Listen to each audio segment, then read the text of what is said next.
I'm Sam Rosa.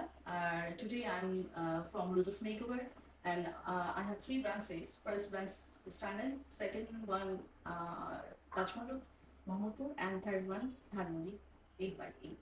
So আজকে আমি যে লুকটা আপনাদের সামনে ক্রিয়েট করতে যাচ্ছি সেটা হচ্ছে সামনে ফাল্গুন। সো ফাল্গুনের জন্য যে সাজটা দিচ্ছি তারপরে অন্য কোনো ওকেশনে করতে পারেন, সেটা কিন্তু স্মোকি লুক এবং লাইনার থাকছে, লং লাইনার, অ্যাঙ্গেল লাইনারটা আমি ট্রাই করবো। সো এবং ভাইব্রেট কোনো কালার হবে, নট ব্ল্যাক। দেখা যাক আমরা কোন লাইনারটাকে শ্যুট করে।